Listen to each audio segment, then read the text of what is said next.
all of these new people that are jumping into this stock at like $200, $300, like these guys are like literally getting Ponzi schemed. Like when this stock drops to $20, these guys are. I was just curious, what's your stance on the GME stuff? That's a really vague question. Can you be more specific? What do you mean? So do you think Reddit was in the wrong for what happened? That's okay. Hold on. I'm gonna try to guess. Are you asking me if it's wrong that people tried to jump in and buy the stock, or? Well, that was the end result. Like, I guess I'm wondering about the end result of what happened today with the buying halt.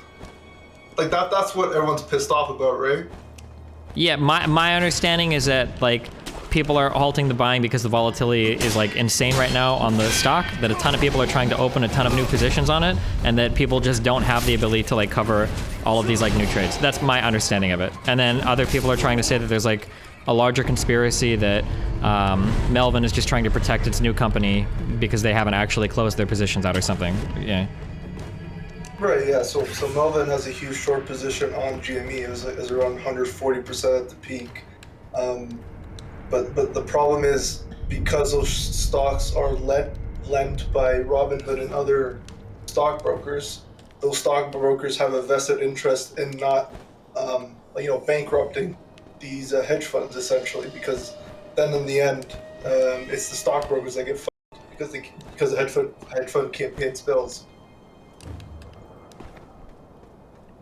And like today, they halted trading basically on like all the meme stocks, like GME, Nokia, BlackBerry, everything. Okay.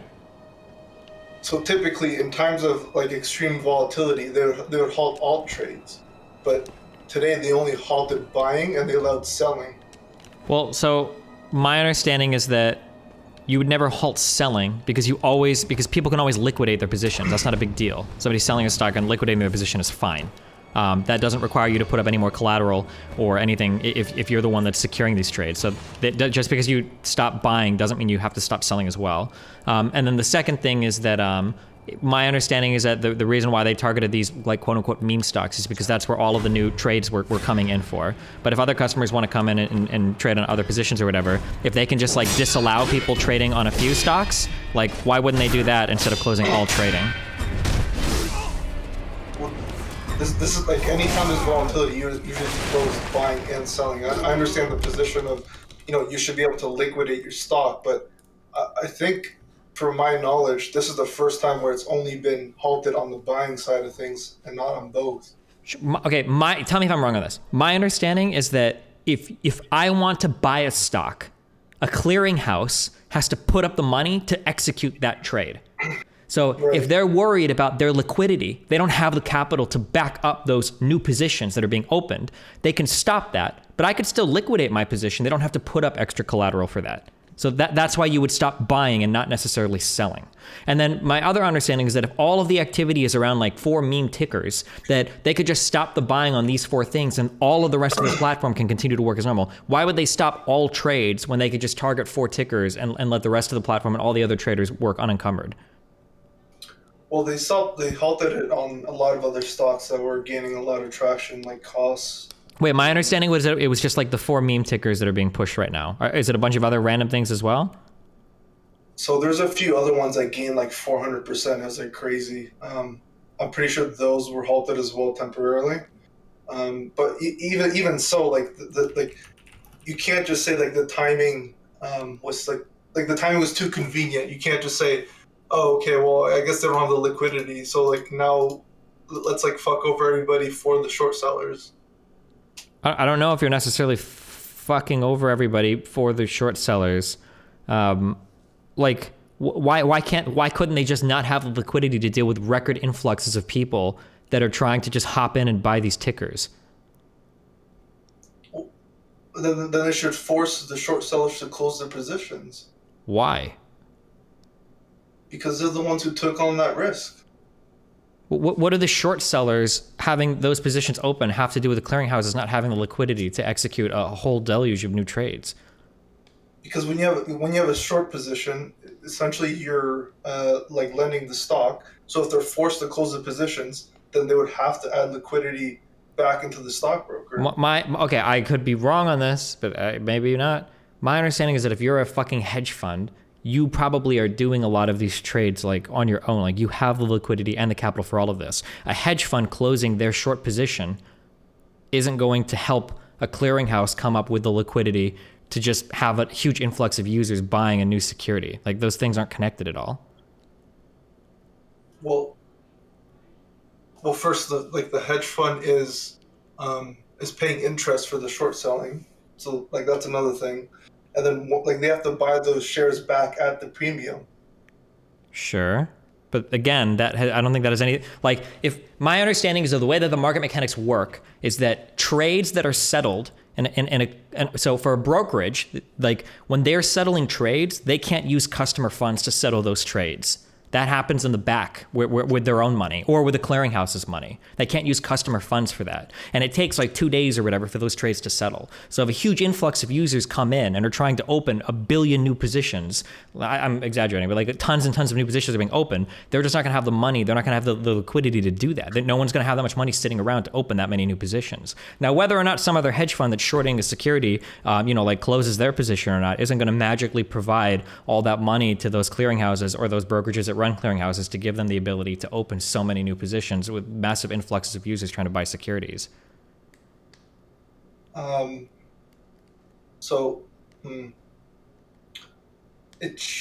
Technically it should, because the short seller has to buy the stock back. So that but the short seller buying the stock back, that's injecting more liquidity back into the stockbroker. I don't even know if that money would necessarily go to it's not like everybody uses one clearinghouse or one stockbroker, right? Like, well, yeah, well, of course. I mean, like, it depends. Like, I'm sure Robinhood, because WSB uses them so much, was. I could be totally wrong on this, but I seriously doubt Melvin Capital is trading on Robinhood, right? Like, I don't think that them closing their positions is going to give like more money to those clearinghouses or whatever, wherever the capital is that Robinhood is drawing from to help new people buy stocks.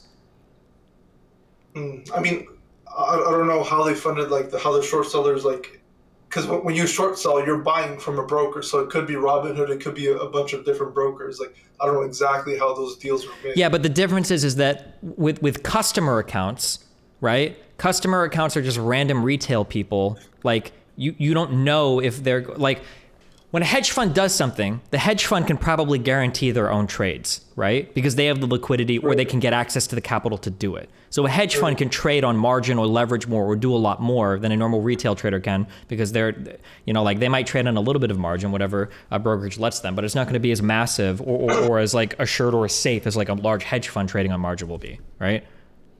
Yeah, and like each stockbroker has their own reserve of stocks, which they use for the short selling positions, which is why it wasn't just Robinhood. It was like Interactive Brokers and a bunch of people that helped it at AMC, because I'm sure like these hedge funds have their short positions spread out between different types of brokers. Sure.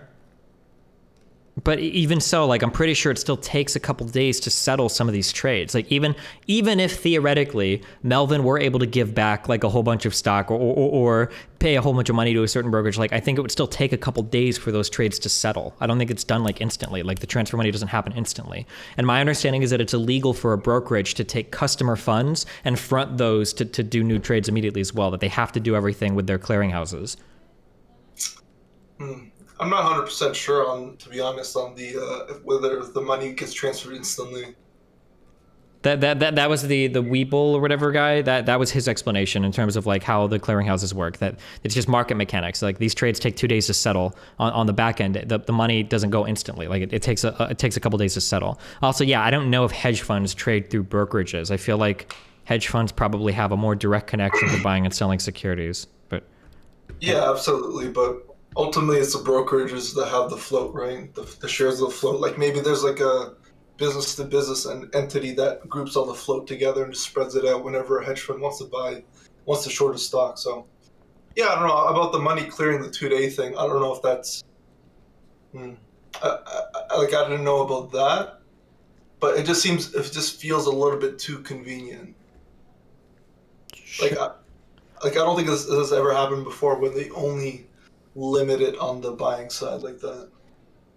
Yeah, I mean, I don't know, but I mean, like everything right now is like unprecedented in terms of times, right? You've got like an unprecedented number of people that are at home that have an unprecedented amount of like liquidity. Like we have like a ton of money floating around today in the U.S. economy. Like the savings rate and everything was fucking massive for 2020. Like there was a whole bunch of shit injected. People didn't spend any money. And then you've also got unbelievable access now to markets as well, with a whole bunch of new brokerages popping up that are like zero fee, zero trade. Like, so I'm sure that there's like a lot of market conditions that have made this type of trading like unprecedented as well, right? A record number of people at home with a fuck ton of money that aren't gambling on anything, that aren't buying services, that now have access to like brokerage firms and shit, that are now having like news driving them to like buying stocks and shit. Like I imagine there's a lot of like unprecedented stuff going on. I don't know if it's all just like spooky evil billionaires trying to fuck everybody over. But I mean, what kind of precedent does it set though? Like, what if this happens? What if this volatility happens in a different stock at a later date? Can we just conveniently cancel any sort of buying orders? I mean, you could just use a different brokerage if you want, I guess. I can still buy, people are saying on Fidelity, you can still buy GME. I can still buy it on Vanguard if I want to. I can buy mine on mine, yeah. Yeah, like... Yeah, I just gotta get off the Beam ones, I don't know. Yeah, I mean, yeah, you can just hop off the meme traders if you want. But, yeah. Yeah. I mean, I know Robinhood took most of the flack for this, and I think rightfully so. But there was some other ones. I think Interactive Brokers also did the same thing, but not to the extent of Robinhood.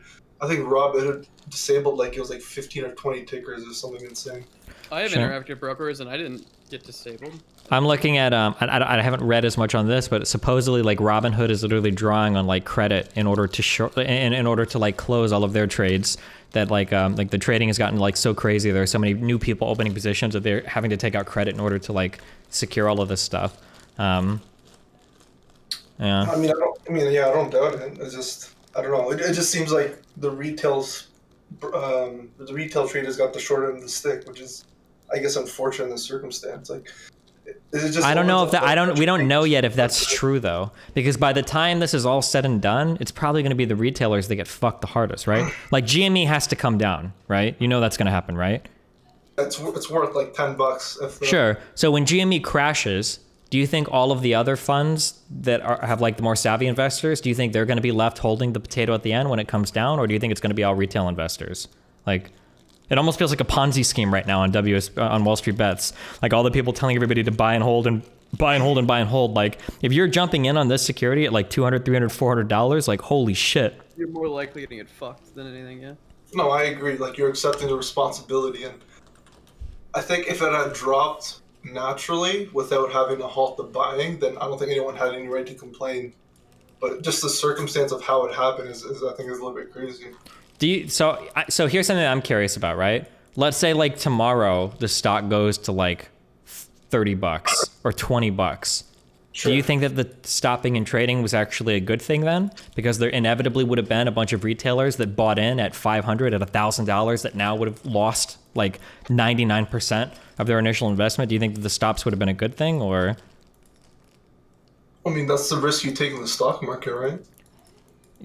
Yeah, I guess. True. Yeah, I mean, like that's like inevitably anything can affect the stock market. Like Elon Musk tweeting about something can send a stock flying like 100%. Are we gonna say like that's unfair because Elon Musk shouldn't be able to tweet about any stock? I mean, arguably, it feels a little weird to me, but I don't know how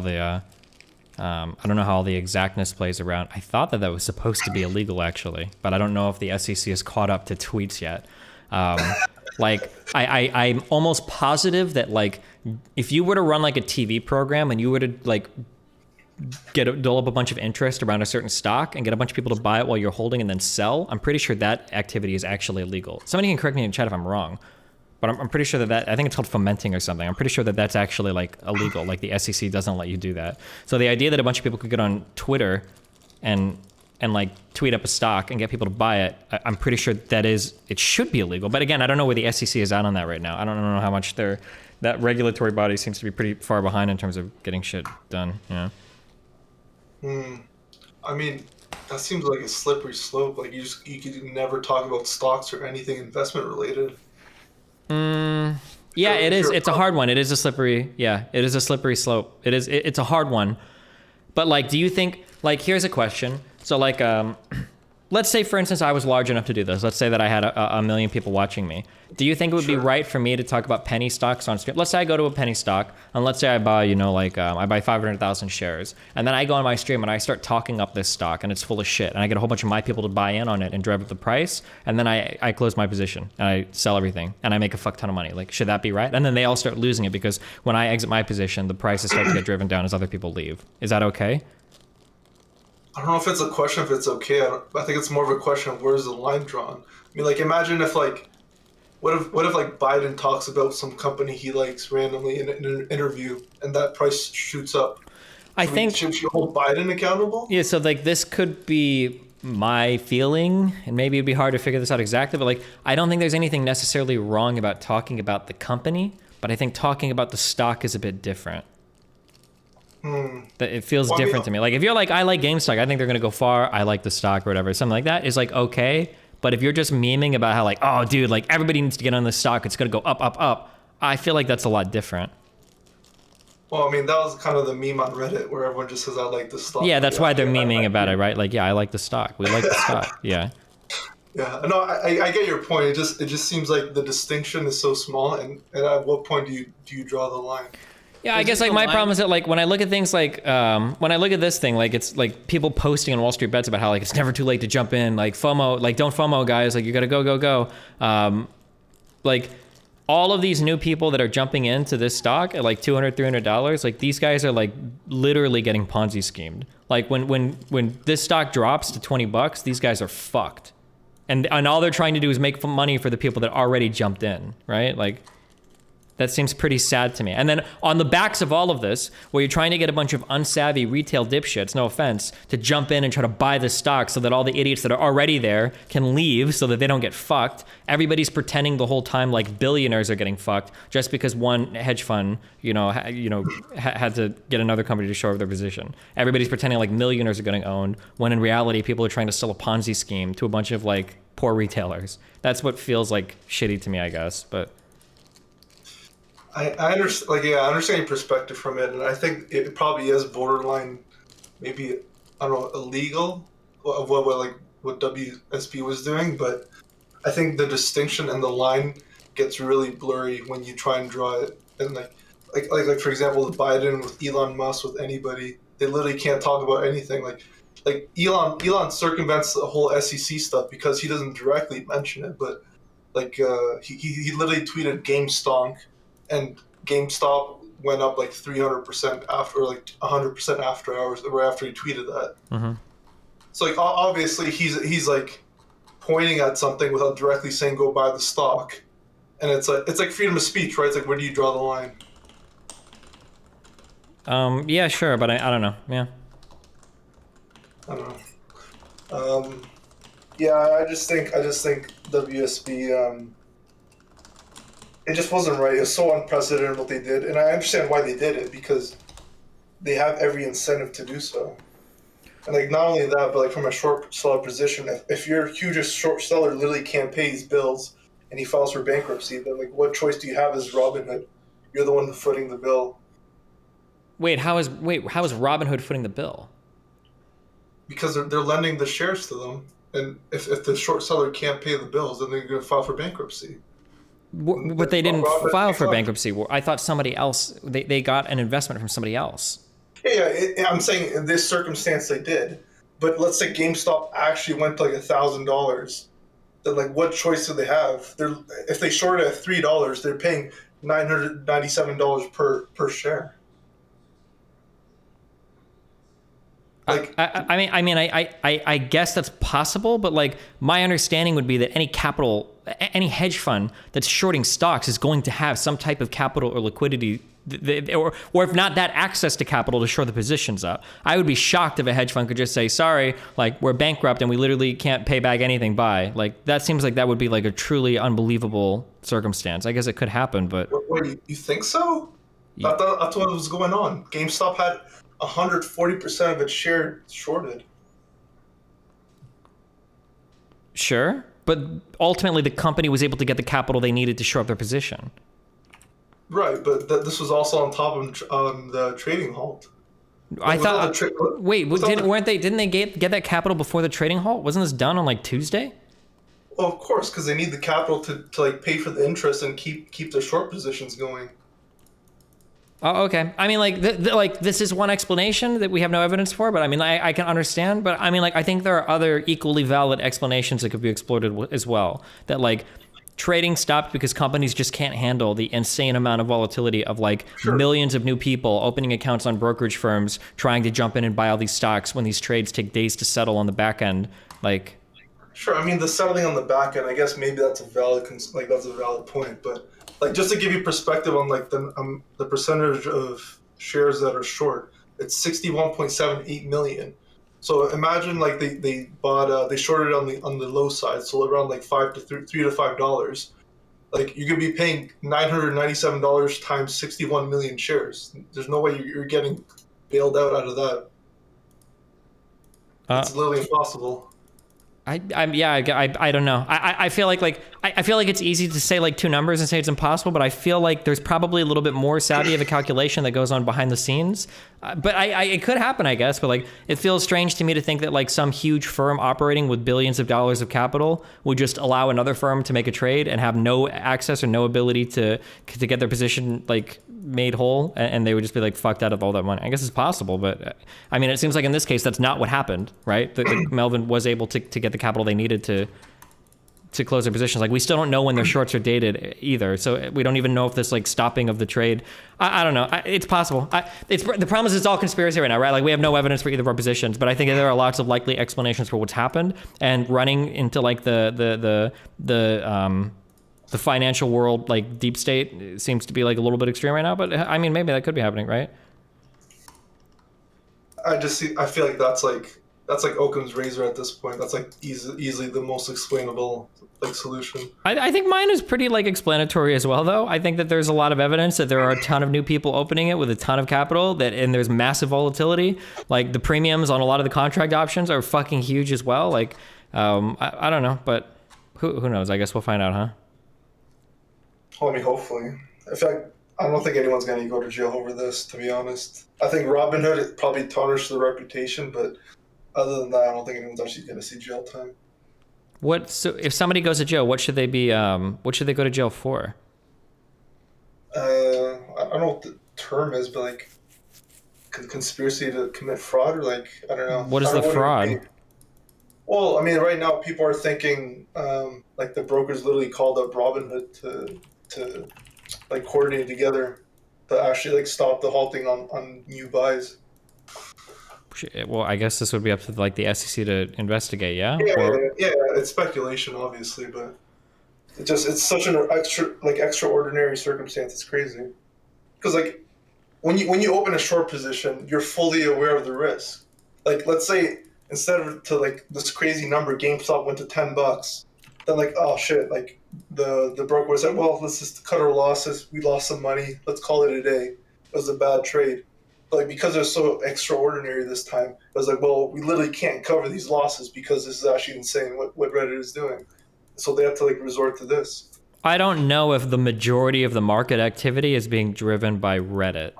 Like, there's a lot of other funds that have huge positions here that probably dwarf like what the retailers are putting in on their Robinhood apps. Like, yeah, well, obviously, but as a collective, like Reddit, like the subreddit went from I think 2 million to 4.5 million within like 3 days or something crazy like that in terms of users. So I mean, there's definitely a ton of money being involved. Sure. Okay. Remember to hit that like and subscribe, and don't forget the notification bell so that my videos show up right in your feed. Just remember, guys, all of your Wall Street Bets posting friends, when that stock fucking collapses, make sure to check up on them, okay?